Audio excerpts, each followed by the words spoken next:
La vacuna contra la COVID-19 ya está en México y durante los próximos meses llegarán millones de dosis más. La vacunación es universal y gratuita, empezando con el personal médico. Es momento de esperanza y tu ayuda es muy importante para enfrentar al coronavirus. Mientras te toca vacunarte, quédate en casa. Mantén limpias tus manos y guarda sana distancia. Recuerda, si te cuidas tú, nos cuidamos todos. Gobierno de México.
Muy buenas noches con todas y con todos los aquí presentes, así como con todas las personas que nos sintonizan a través de los diferentes medios de comunicación y también redes sociales.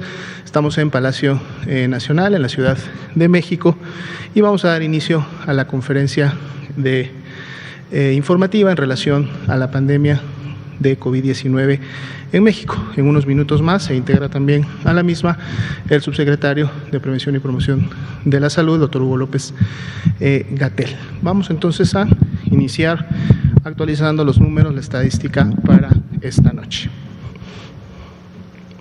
Vamos a pararnos para... Muy bien, muchas gracias. Aquí tenemos la actualización para el día de hoy, el corte de la base nominal que obtenemos a través del CISBER, que es nuestro sistema informativo en línea, a través del cual las 32 entidades federativas reportan todos los días sus casos clasificados como sospechosos de COVID, y a los cuales en el transcurso de los días también los clasifican como o confirmados a la enfermedad finalmente o descartados en función de los resultados de laboratorio. Aquí lo que vemos precisamente en la curva de color azul superior es los casos que hasta este momento estimamos en base a los datos que tenemos en la plataforma del CISBER. Son casos ya confirmados de COVID-19. Estos son todos los que salieron ya positivos a la prueba de laboratorio, ya sea de PCR o antigénica, positivos al virus SARS-CoV-2, y además le sumamos por porcentaje de positividad a aquellos que puedan tener todavía una muestra pendiente de resultado o pendiente de clasificación. Y entonces obtenemos esta imagen que vemos en la curva azul superior, que nos permite evidenciar el comportamiento de la epidemia en el país desde que inició la misma a fines del mes de febrero. Como vemos, desde que inició la temporada invernal, prácticamente hemos tenido un incremento continuo en la generación de contagios y por lo tanto de casos. Este incremento continúa en las últimas semanas, y específicamente para el comparativo entre la semana 53, que fue la última semana del 2020, y la primera del 2021, este incremento es del más 10%. Y el día de hoy pues es jueves, todavía tenemos 2 días más en los que este porcentaje puede continuar incrementándose. También tenemos representada la curva de personas que se han recuperado. Esto también es importante resaltarlo porque sabemos que alrededor del 80% de los casos de COVID-19 suelen tener un comportamiento que no genera complicaciones y se consideran como casos de COVID leve, que aunados a el otro grupo de personas que en algún momento se hospitaliza pero se recupera, son dados de alta o egresan por mejoría, entonces suman a la cantidad de personas que se han recuperado de la enfermedad, que para el día de hoy ya son más de 1.277.000. Los casos activos estimados siguen representando el 6% en proporción de la totalidad de los casos estimados, y precisamente son los que han enfermado y por lo tanto desarrollado signos y síntomas en los últimos 14 días, y tenemos este 6% que prácticamente se ha manejado desde que inició la semana epidemiológica que estamos presentando. Vemos la siguiente diapositiva, por favor. El comportamiento del porcentaje de positividad, ya decíamos, este comportamiento ondulante que en su momento sube y baja dentro de parámetros de entre el 40 y 45%, para la semana epidemiológica número 1 precisamente está en el 45%, y es el comportamiento similar que teníamos en la semana anterior graficada, que es la 53, última del 2020. Hasta el momento se han notificado en la plataforma de CISBER ya más de 4.299.000 personas que han sido clasificadas como sospechosas, y de las cuales a su vez se han clasificado como casos confirmados 1.711.283. Pero así también han dado negativo a algunas de las 2 pruebas confirmatorias, PCR o antigénica, 2.160.822 personas. Si vemos la siguiente diapositiva, también sin muchos cambios, lo que significa el porcentaje o la tasa de letalidad en relación a COVID-19, que para la semana 1 es del 7%. ¿Esto qué representa? De cada 100 personas que se confirman a COVID-19, cada 100 personas que enferman y son confirmadas para COVID-19, lamentablemente 7 de ellas fallecen en la semana epidemiológica número 1. Hemos visto cómo este porcentaje ha ido disminuyendo a partir de la semana 18 del año pasado y en las últimas semanas ha mantenido este nivel. Son 146.174 las personas que de manera acumulada pertenecen al grupo de lamentables defunciones. La siguiente diapositiva, vemos la ocupación hospitalaria.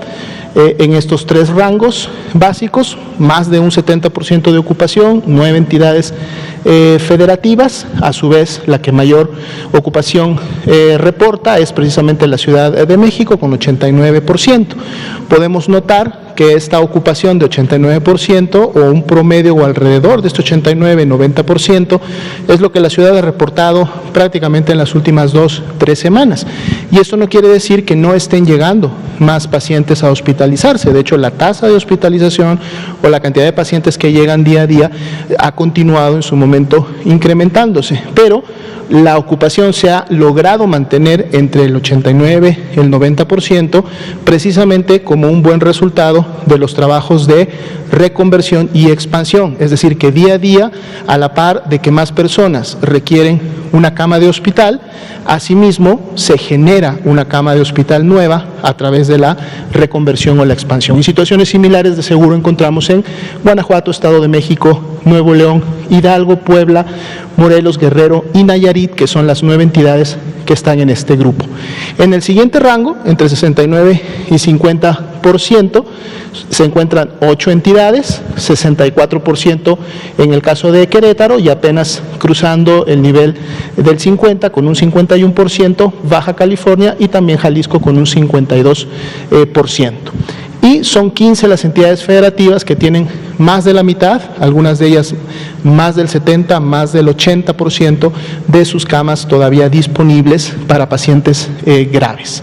Si vemos la siguiente diapositiva, vemos ahora específicamente las camas con ventilador, en donde ahora son 3 entidades y siempre han sido 3 entidades en las últimas semanas las que tienen este nivel de ocupación mayor al 70%, Ciudad de México, Estado de México y Nuevo León, pero si igualmente vemos los porcentajes, estos se han mantenido en estas últimas semanas, lo que quiere decir que la reconversión y la expansión para camas con ventilador también está funcionando en la medida que cada vez que se requieren este tipo de camas, se están generando las camas necesarias para poder atender a las personas. 8 entidades ahora en el rango de entre 69 y 50 están aquí representadas y 21 entidades, todavía la gran mayoría para efecto de las camas críticas, tienen más de la mitad de sus camas desocupadas. De hecho, a nivel nacional se tienen 4.876 camas disponibles con ventilador al día de hoy. Es la actualización de la estadística. Gracias, doctor José Luis Salomía. Son las 19:18 horas, continuamos con la conferencia de prensa diaria sobre COVID-19 y hablamos de las vacunas, la vacunación contra COVID. Iniciamos el 24 de diciembre, el programa está dividido en 5 etapas. La etapa 1 es personal de salud de primer contacto, son 11 categorías laborales, no solamente médicas y médicos y enfermeras y enfermeros, y también incluye al sector privado que desde ayer se está vacunando de manera muy amplia. Las equivalencias del personal de salud en el sector privado, lo que corresponda a lo que se vacuna en el sector público, será igual en el sector privado. Y tenemos ya el uso del nuevo paquete de vacunas que llegó el pasado martes. Hoy se aplicaron 49.753 dosis, hasta el corte de las 4 de la tarde, de las 16 horas. Aquí está. Y es probable que mañana veamos que se puso algo más, porque permanecen abiertas las unidades de vacunación, generalmente a veces hasta horas de la noche, y tendremos el reporte actualizado. Pero hasta las 4 de la tarde, en preparación a esta conferencia, se habían puesto casi 50.000 dosis de vacuna hoy mismo. La siguiente. Esto lo que nos permite la siguiente, es ver la acumulación y vean ustedes cómo tuvimos un periodo de calibración en donde vacunamos exclusivamente en unidades militares al personal de salud de primera línea. Después llegó un paquete grande de 439,000 dosis y pudimos tener aplicaciones muy aceleradas, 150,000 dosis en el primero de estos días de la fase de expansión, todo esto dentro de la etapa 1, personal de salud de primera línea.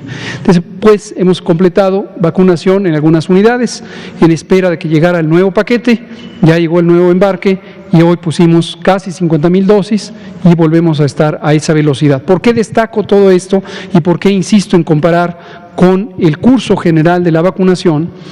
Porque el gobierno de México está preparado para usar las vacunas. El factor limitante no es la capacidad de ponerlas, el factor limitante es que se fabriquen, y este es un factor limitante para el mundo entero, y conforme los países que tuvimos la oportunidad y la aprovechamos de tener oportunamente vacuna contra el COVID y la recibimos en diciembre, México fue el primer país de América Latina en empezar a vacunar y estuvo dentro de los primeros 10 países del mundo que empezó a vacunar. Estamos listos para seguir poniendo la vacuna tan pronto ésta sea fabricada y enviada a nuestro país. Y recordar que tenemos contratos con Pfizer, con Astra, con CanSino, con COVAX, el mecanismo de colaboración de la OMS. Este próximo 29 de enero, COVAX va a emitir ya cuál es su plan de abastecimiento, su plan de distribución de vacunas para el mundo, y México está al día con los requerimientos para la primera y la segunda rondas de dotación por parte del mecanismo COVAX. Se pagó en su momento también anticipo a todos estos contratos. Se sigue explorando la oportunidad de tener otros contratos. Es posible que tengamos ya en algún momento pronto el cierre del contrato con la vacuna rusa Sputnik V, y en su momento, si se autoriza por parte de la COFEPRIS y se cierra el contrato, también incorporaremos Sputnik V. Está ya en el plan de uso tentativo, dependiente desde luego que se cierre el contrato y que sea autorizada. Eso no debe haber duda alguna. No se puede usar un producto que no es contratado y por supuesto tampoco se puede usar un producto que no tiene autorización sanitaria con base en la evidencia científica disponible. Y tenemos ya también una propuesta de contrato por parte de la compañía Janssen. Janssen es una compañía del grupo Johnson & Johnson que está realizando en México también su ensayo clínico fase 3. La siguiente, por favor. Aquí vemos cómo vamos completando las segundas dosis. Recordamos para cualquier persona que pudiera haberse confundido por algunas noticias desinformadas de ayer, nunca se ha pensado en cancelar las segundas dosis. Las segundas dosis son importantes. ¿Cuál es la utilidad de las segundas dosis? Aumentar el beneficio que puede dar la vacuna, es decir, incrementar la eficacia que se puede obtener. Eficacia, para decirlo en términos simples, es la potencia de protección que puede tener la vacuna. Y la potencia de protección se mide como el porcentaje de reducción del riesgo de ser una persona que padezca COVID. Y lo que tenemos es que con la primera dotación, con la primera aplicación de la vacuna de Pfizer, se obtiene un poco más de 80% de la protección, y con la segunda esto sube hasta arriba del 90%, cerca del 94%. Si la segunda dosis se pone exactamente a los 21 días, se sigue lo que se identificó de manera primaria en los ensayos clínicos. Sin embargo, la Organización Mundial de la Salud, desde diciembre, y lo ratificó este 8 de enero, ha recomendado que se podría ampliar la cobertura de vacunación si es que se pone la vacuna en segunda dosis, no en el día 21, sino en el día 28, y recientemente, su recomendación más reciente, es que podría ponerse incluso hasta 42 días después, sin que afecte en modo alguno la potencia que se logra ni la duración de la inmunidad.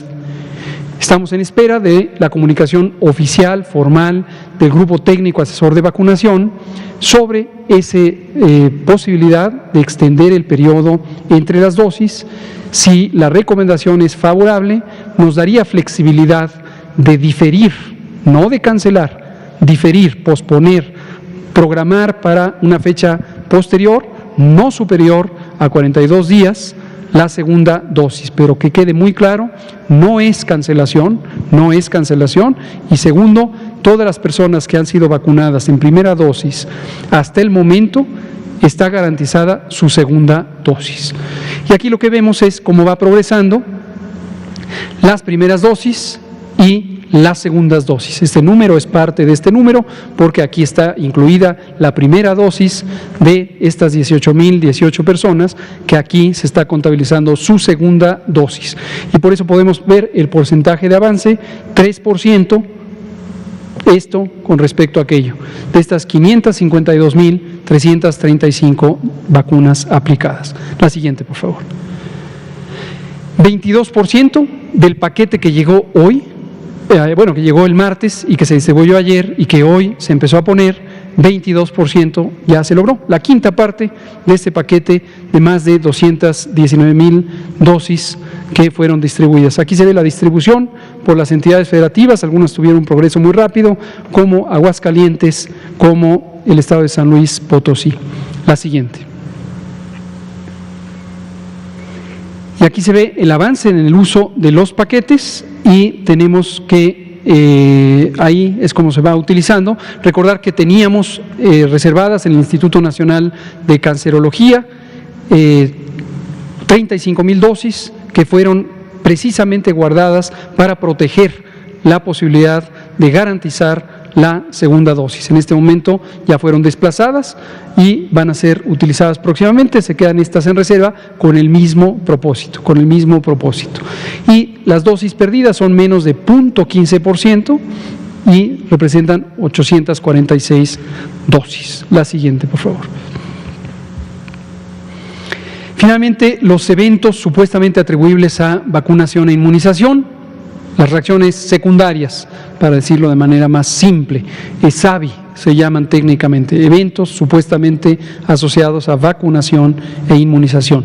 La enorme mayoría de estos eventos son la respuesta esperable, natural, del organismo humano ante el hecho mismo de ser inyectados y también a recibir una sustancia, en este caso la vacuna, que provoca una respuesta inmune. Entonces puede haber dolor, puede haber mareo, puede haber náusea, puede haber vómito, puede haber fiebre, dolor muscular. Generalmente todos estos síntomas son menores y se resuelven de manera espontánea. Representan 0.5% o 5 por 1000 de los personas vacunadas o de las dosis aplicadas. Hasta el momento contabilizamos 2,817 y queda muy claro que este número, como lo actualizamos todos los días, estará creciendo y ojo porque en algún momento será un número muy grande, pero mientras represente un número muy pequeño en porcentaje respecto a las dosis aplicadas y que se mantenga estable, no hay razón para preocuparse. Particularmente porque la gran mayoría son no graves, como digo, y aquí informamos sobre los que pueden ser graves. Tanto la distribución en hombres y mujeres como la edad y también cuál es el estado actual. 28 de estos 34 ya se fueron a su casa y están sin ninguna secuela.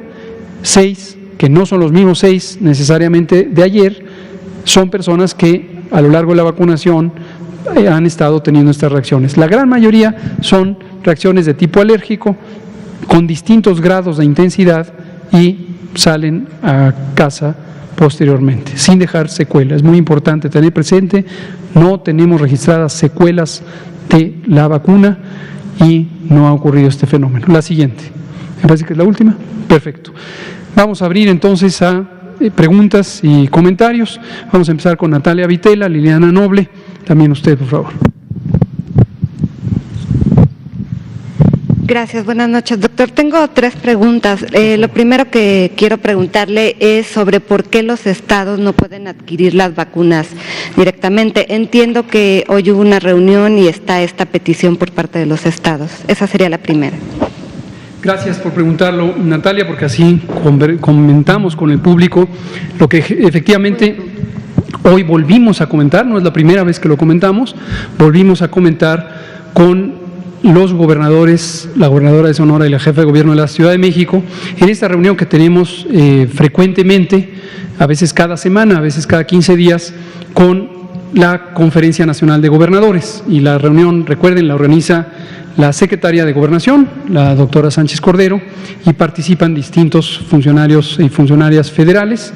El segmento de salud, desde luego, lo coordina el secretario de Salud y participamos los funcionarios del sector. Y hoy,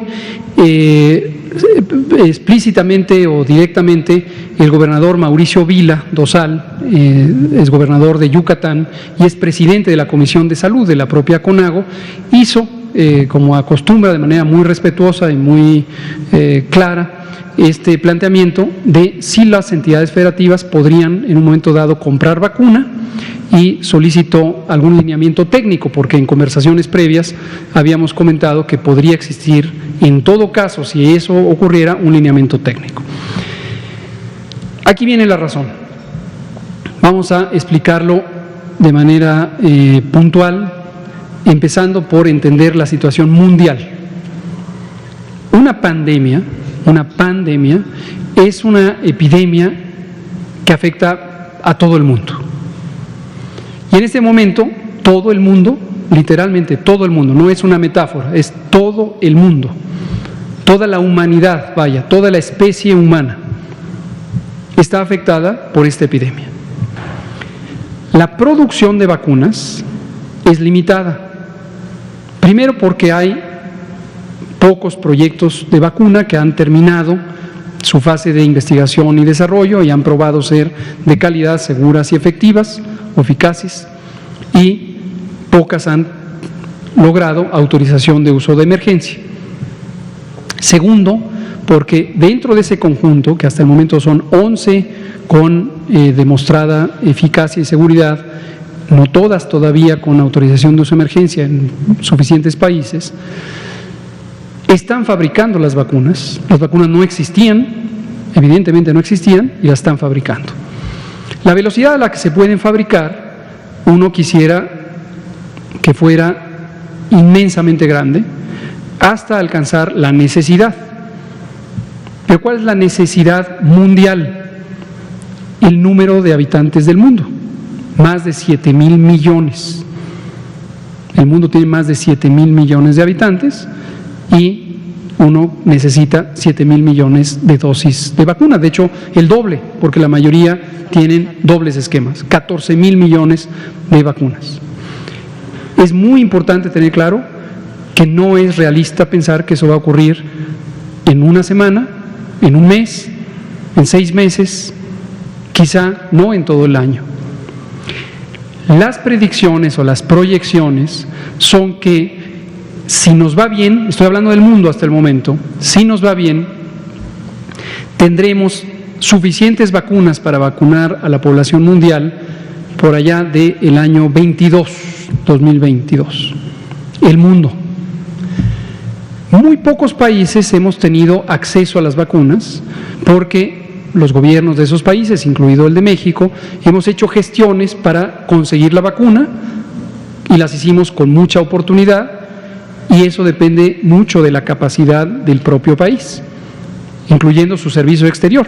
Y aquí agradecemos mucho siempre al canciller Marcelo Ebrard y su equipo, porque gracias a las gestiones muy oportunas que hizo, pudimos tener acceso a esas oportunidades. Depende también del dinero que tengan los países. México es un país de ingresos medios altos y tenemos un gobierno que tiene una clara prioridad en la salud. Entonces están destinando dineros, recursos del Tesoro Nacional a comprar las vacunas. No todos los países tienen esa situación. De hecho, la minoría tiene una situación afortunada en ese sentido. ¿Cuál es la consecuencia? Y vamos a verlo en términos meramente técnicos, científicos, epidemiológicos. En la medida en que haya países que no tienen acceso a la vacuna y no logran tenerla, porque no la consiguen, porque es muy cara, porque ya se la llevaron otros países, entonces la epidemia seguirá activa en esos países. ¿Cuánto tiempo? No se puede predecir, pero en principio es de manera sostenida. 1 año, 2 años, 3 años, 4 años, en los demás países distintos a aquellos que pongan suficientes cantidades de vacuna. Y ahí es donde viene el problema de la especulación. ¿Por qué la especulación, por qué la concentración de vacuna es tan adversa? Hace unos pocos días de esta semana, el director general de la Organización Mundial de la Salud ponía un énfasis muy grande, hablaba de un fracaso de la humanidad. Por cierto, se relaciona con lo que me preguntaba Héctor hace un par de días, porque fue el mismo mensaje que dio la directora general de la Organización Panamericana de la Salud. El énfasis en la idea del fracaso es que la humanidad no se sepa organizar, y entonces que no sepa que el beneficio colectivo es la mejor oportunidad de controlar esta epidemia. El beneficio egoísta, pocos, no ayuda tanto al control de la epidemia. Ahora bien, sigo hablando del mundo, pero ahorita voy a hacer el símil y van a ver la perfecta conexión entre el mundo y un país, y el país y sus territorios, en este caso los estados. La oferta, es decir, la cantidad de vacunas, claramente es menor que la demanda, la necesidad de vacunas.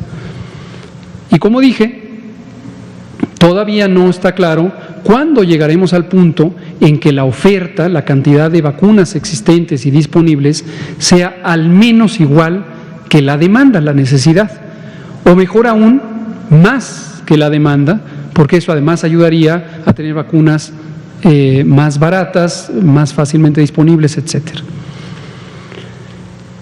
Este asunto de que no nos pongamos de acuerdo como humanidad, como naciones, como países, como estados miembros de la Organización de Naciones Unidas o la Organización Mundial de la Salud, lleva a no lograr la forma más efectiva, eficiente, óptima del control epidémico mundial. Y obviamente, desde el punto de vista técnico, es muy frustrante porque eso perpetúa el drama humano de sufrimiento que nos causa el virus SARS-CoV-2. Llevemos la escena ahora a un país y hablemos de México. Esto que estoy diciendo es exactamente lo que le respondí, por supuesto, con todo el respeto que me merece, al gobernador Vila de Yucatán. Si al interior de un país hay un plan nacional, una estrategia nacional de vacunación contra COVID, que lleva meses desde que se preparó y que quienes recomendaron el diseño de esta política nacional son personas altamente calificadas, por ejemplo, el presidente del Comité Asesor Estratégico de Vacunación de la Organización Mundial de la Salud, por ejemplo, alguien que ha formado parte de ese comité y es todavía miembro del Comité Técnico Asesor de la Organización Panamericana de la Salud, y un grupo que hemos hablado de ellos, son 21 personas expertas en distintos campos, desde la virología, la infectología, la epidemiología, la economía de la salud, los derechos humanos, la bioética, etc. Hizo un plan, y es un plan estratégico nacional, piensa en todo un país. Para lograr ese plan necesitamos tener abasto de vacunas y poderlas usar coordinadamente entre todo el país. Dicho sea de paso, como habitualmente funcionan los programas de salud pública, incluyendo el programa de vacunación universal que tenemos desde hace muchos años. Si en vez de eso, cada quien empieza a velar por sí mismo, en esto que estoy comentando, el sí mismo sería cada entidad federativa, entonces tendríamos alguna entidad federativa que quisiera vacunar a jóvenes, y otra quisiera vacunar a adultos mayores, y una quisiera vacunar en zonas rurales, y otra quisiera vacunar a trabajadores de cierto sector. El impacto positivo, el efecto positivo de una estrategia nacional se diluye porque cada quien hace un modelo de operación diferente y se aleja de objetivos científicos, posiblemente para converger en otro tipo de objetivos, no digo que ilegítimos, sencillamente cada quien el suyo. Entonces, desde el punto de vista técnico, y esta fue la frase que utilicé al final para responder, insisto, con todo el respeto que me merece, además me parece una persona muy agradable, el gobernador Vila de Yucatán, le dije, desde el punto de vista técnico, el lineamiento es recomendar que eso no se haga, que eso no se haga. porque entonces cada quien va por la suya y no estamos hablando de una estrategia de Estado, del Estado nacional, que se llama Estados Unidos Mexicanos, sino como si no fuéramos un país y fuéramos simplemente una comunidad desordenada, anárquica. Esa fue la respuesta en términos generales. Ahora bien, que quede claro, lo ha dicho el presidente López Obrador en muchos contextos. No se trata de prohibir, no se trata de imponer, se trata de llegar a consensos.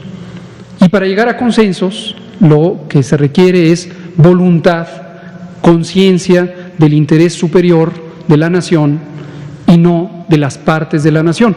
Termino poniendo una analogía que creo que para mandatarios estatales puede ser útil.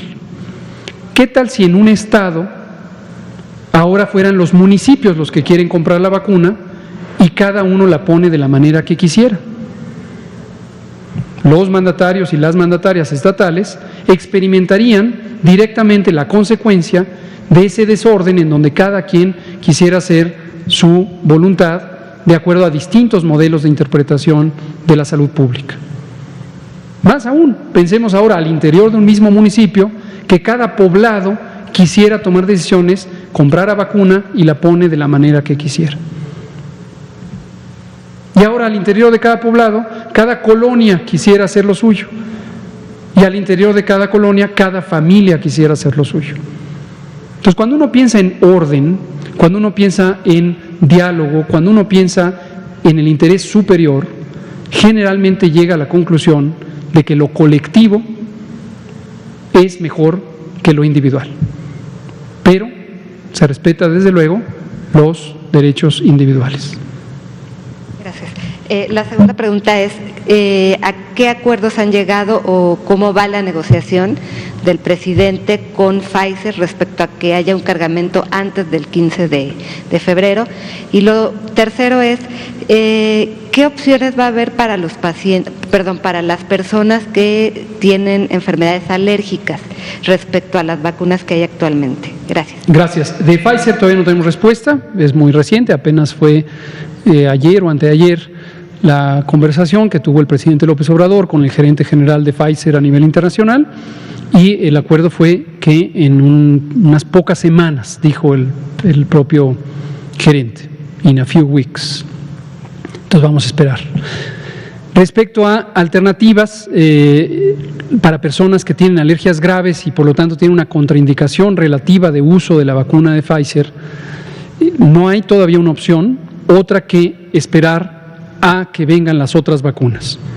No hay una razón médica para suponer que el perfil de alergias que puede provocar una vacuna necesariamente ocurre con otra vacuna. Depende de la composición química de la vacuna y hasta el momento la alternativa es esperar. Hay que posponer que se vacune esa persona hasta que lleguen las otras vacunas que no tienen esa contraindicación. Es correcto, así es. La vacuna de Astra pudiera tener también la propiedad de causar reacciones alérgicas, pero a otros componentes. Cada componente, las vacunas tienen la sustancia activa primaria, para la de Pfizer es el ARN mensajero que produce una proteína del virus SARS-CoV-2, para las otras es el propio virus que está atenuado, aniquilado, siempre aclaro, incapaz de causar enfermedad, y también el virus vector, el famoso adenovirus. Hay varias que utilizan adenovirus, la de Astra utiliza un adenovirus de chimpancé, incapaz de infectar a los humanos, la de CanSino, la de Janssen, la Sputnik V, utilizan adenovirus humanos, atenuados, modificados genéticamente, no pueden causar tampoco enfermedad. Y esa es la sustancia activa. Pero además de la sustancia activa, tienen otros componentes químicos que la estabilizan, le dan la capacidad de ser usada en ciertas condiciones de frío y en general funcionar para poder ser aplicadas. Y esos otros componentes pueden ser los que induzcan la alergia. Liliana Noble de Pulso Saludable y enseguida usted. Son 19:44 horas. Buenas noches, Liliana Noble de Pulso Saludable. Doctor Gatell, ayer le preguntaba sobre este tema de los componentes sanguíneos, bueno, de la transfusión sanguínea. No sé si me pudiera ayudar dándome, perdón, de nueva cuenta la explicación, porque al momento de hacer la redacción me surgieron más dudas. ¿Cómo no? Entonces, mejor ayúdeme con eso, por favor. Y doctora Lomía, ahora que hay este desabasto del tema de los tanques de oxígeno, surgen estas otras opciones de los concentradores. ¿Cuál sería una mejor opción? Que sí anden buscando o estén en la búsqueda incesante de un tanque de oxígeno, o busquen la opción de un concentrador de oxígeno y si surte el mismo efecto para fines prácticos del paciente durante la evolución de la enfermedad. Gracias.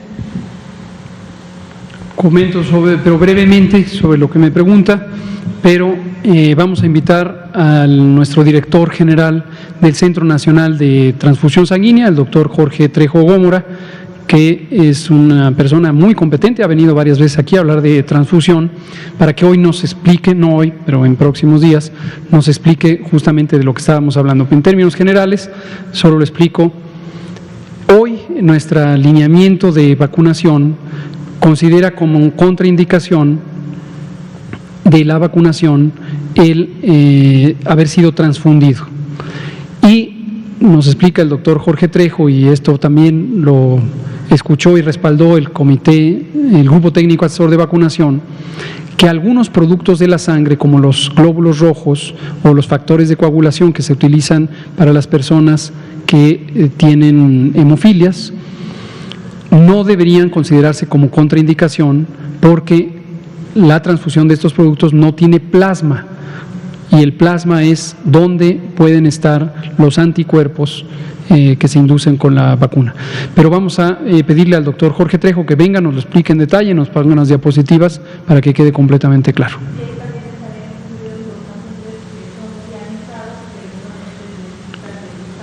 Es correcto, ahí pudiera estar, pero vamos a dejar que el doctor Jorge Trejo nos lo comente a detalle. Doctor Lomía. Sí, bueno, en relación a la segunda pregunta, primero digo rápidamente comentar que un concentrador de oxígeno, como su nombre lo dice, es un equipo que a través de sus mecanismos trata de incrementar la concentración de oxígeno hacia la persona que está recibiendo esa inducción de aire.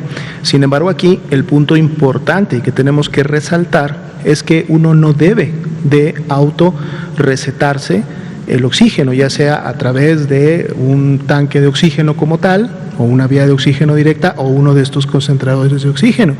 El oxígeno debe de ser en su momento indicado por un médico tratante, o sea, un profesional de la salud, que no solamente lo indica y que por lo tanto define o decide cuál de los dos o qué otro tipo de aparato pudiera utilizarse para la administración del oxígeno, sino que además debe de mantener un seguimiento, porque el hecho de colocarme el oxígeno no es algo que yo deba de hacer de manera directa, sin esta supervisión, sino que tiene que ir acompañada de estos elementos que hemos comentado, y esto es importante entonces que la población lo sepa. Debe haber una indicación y una supervisión médica para efectos de este uso.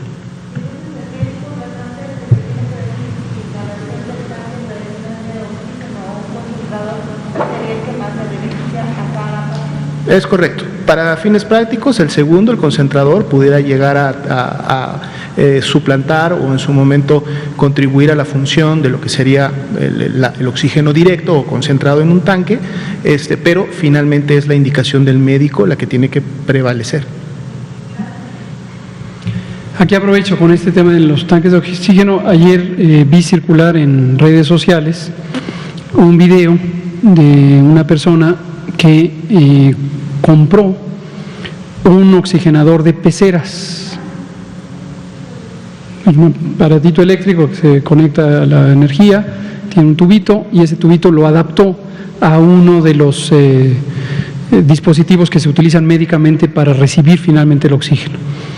Y de acuerdo a lo que se ve en este video, parece ser una persona residente de una zona urbana, posiblemente la Ciudad de México. La propia persona que interpreta uno por el video, que está enferma de COVID, dice: sin la oxigenación del oxigenador de peceras tengo baja saturación de oxígeno, cuando me lo pongo sube. Aquí hacemos la advertencia desde luego es completamente entendible que ante la preocupación de no encontrar atención, específicamente un dispositivo de oxígeno o un concentrador, se busquen alternativas. Sin embargo, sí debemos dejar en claro que no necesariamente, y lo más probable es que no lo sea, la cantidad de oxígeno que se puede recibir de ese dispositivo sea suficiente para mantener la oxigenación de una persona enferma de COVID, que ya está sufriendo un trastorno de oxigenación. Entonces, recomendamos no acudir a esta técnica y persistir en la búsqueda de atención de salud. Como mencionó el doctor Alomía, los hospitales tienen un porcentaje importante de ocupación, pero existen todavía hospitales disponibles y seguiremos haciendo las reconversiones.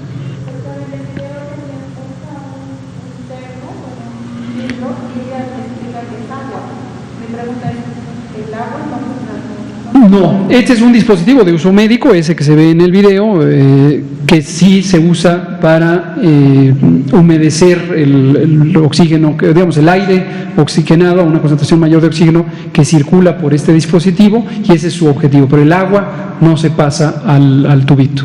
Pero aquí la preocupación es que la potencia del aparato oxigenador y sobre todo que es aire ambiente, con concentración de oxígeno de 21%, no necesariamente es lo que se requiere para sostener la capacidad respiratoria de una persona afectada con COVID. Entonces, nos preocupa que se pierda tiempo con la esperanza de que eso va a resultar, y al paso de quizá horas o días, muy pocos días, se deteriore la persona y entonces se dé cuenta tardíamente de que no es la solución adecuada médicamente hablando. Por favor. Buenas tardes, Daniel Flores del periódico Publimetro. Justamente era sobre los oxigenadores caseros, si había alguna otra alternativa. ¿Qué tan peligroso puede ser esta medida? Sobre todo porque se empezó a viralizar en redes sociales. Si hay alguna, pues cuál es el riesgo, lo acaba de comentar, pero también si hay alguna otra forma para compensar pues esta demanda que hay, sobre todo los sobreprecios que se están presentando en los tanques de oxígeno, y si han platicado con la UNAM o alguna otra, pues no sé, dependencia o autoridad para contrarrestar todo esto que está sucediendo, no solamente en la Ciudad de México, sino en toda la República. Esta sería la primera pregunta, por favor. Cómo no, muchas gracias, Daniel. Sí, llevamos este tema, lo estamos llevando con múltiples protagonistas. Para empezar, las dos empresas mayoritarias son prácticamente las únicas que en México producen y comercializan oxígeno, son Crioinfra y Praxer, que distribuyen oxígeno o los tanques de oxígeno a través de una serie muy amplia de distribuidores, no necesariamente propiedad de estas dos compañías, sino son casas comerciales que distribuyen. El factor limitante no es la producción de oxígeno, sino es dónde envasarlo. Los tanques de oxígeno tienen una serie de estándares de seguridad industrial, se requiere que tengan ciertas características, no es desde luego adecuado que alguien pudiera fabricar su propio tanque y dijera pónganme aquí el oxígeno. Requieren ser fabricados con condiciones muy particulares, y esto está reglamentado desde luego en normas de seguridad industrial y también para el uso humano en disposiciones sobre salud. Y ese es el factor limitante, que se está acaparando los tanques de oxígeno, acaparando.